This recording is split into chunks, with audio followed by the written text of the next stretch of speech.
Picture this, a sweltering afternoon inside a courthouse that looks like it gave up years ago peeling paint. A clock frozen since 2009 and the kind of stale air that makes everybody cranky. That's where 17-year-old Kayla Warren found herself chained to the defense table. Bruised lip, wrinkled school blouse, wrists still marked from cuffs. All she had done was hold up her phone at the wrong moment, or the right one, depending on how you see it. A week earlier, she'd been walking home from track practice, earbuds in, when she saw a gray-haired man with a cane outside a grocery store. He looked lost, scared. A cop rolled up barking questions. The man couldn't keep up. When he hesitated, the cop shoved him hard. The old man fell, blood spilling on the sidewalk. Kayla stayed 30 feet back, hit record steady hands while her heart pounded. She didn't yell, didn't interfere. She just documented. And that apparently was enough to get her arrested, cuffed, and dragged into a courtroom with a prosecutor calling her combative and a judge who never once looked at her face.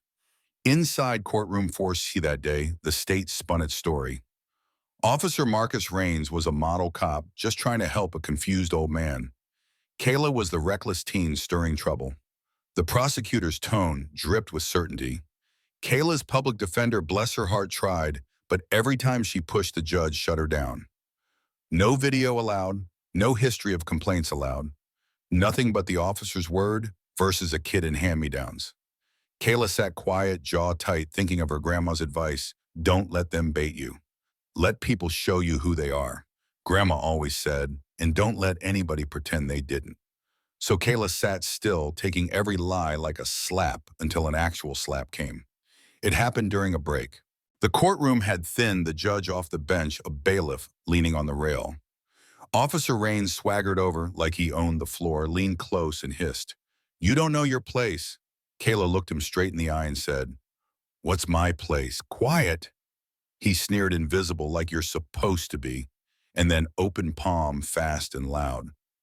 Crack! Her head snapped, blood blossomed from her lip. For a second, nobody moved. Even the court reporter froze mid-stroke.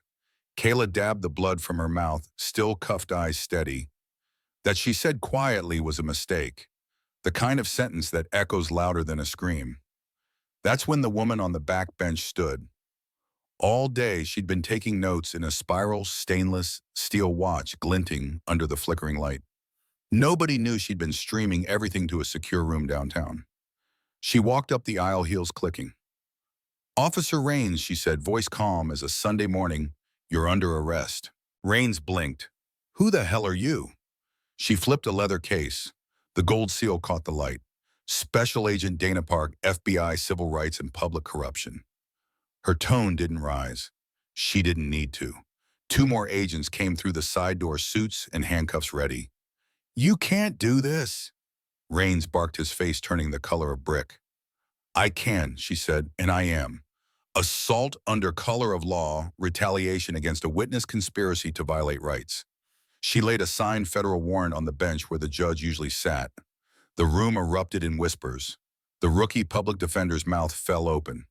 The bailiff straightened, relief flickering across his face.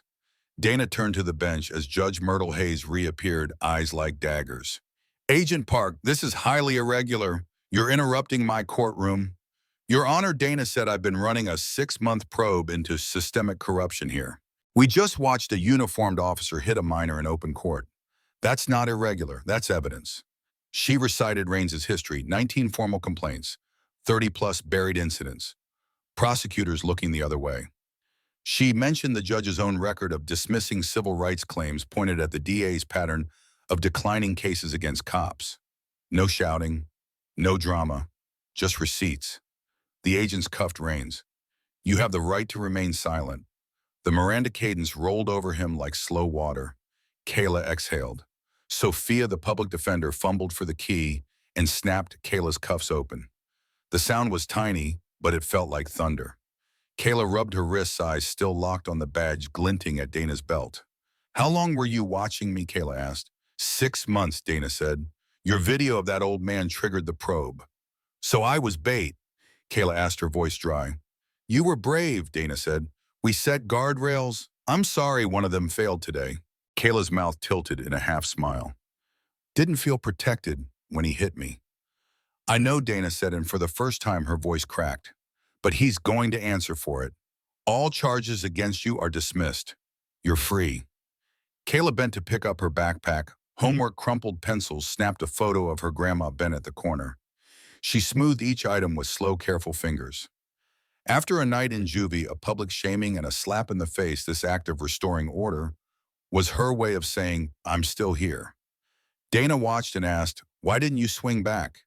Because then the story's about me losing my temper, Kayla said. Staying still makes it about him.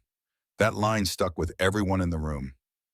Even Sophia stopped and looked at her client with new eyes. Outside, the courthouse erupted with cameras and vans. News crews had been tipped. Dana held a press conference, short, clinical, full of evidence. Officer Raines suspended without pay, then indicted on federal charges. The judge suspended the DA under review. Weeks passed. Mr. Jenkins, the 84-year-old man with the cane, recovered enough to sit in his garden again. His family used part of a settlement to add ramps and better lighting. The police department rewrote its training manual to emphasize de-escalation. The state passed a law clarifying the right to record. And Kayla, she went back to school.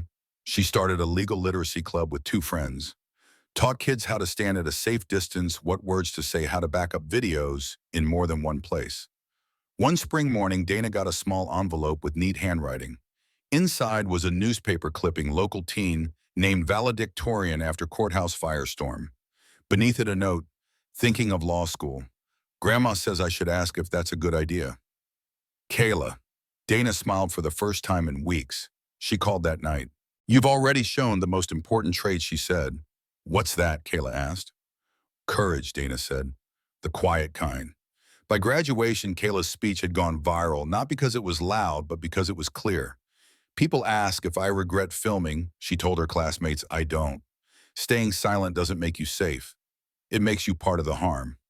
The gym roared in applause, grandmothers wiping ice kids on their feet. And yet, even with all that, the ending isn't tidy. There were setbacks, a body cam failing at the wrong time, a different judge tossing a case on a technicality, a new officer testing old limits. Dana kept filing memos, training new agents, holding small meetings in church basements with bad coffee.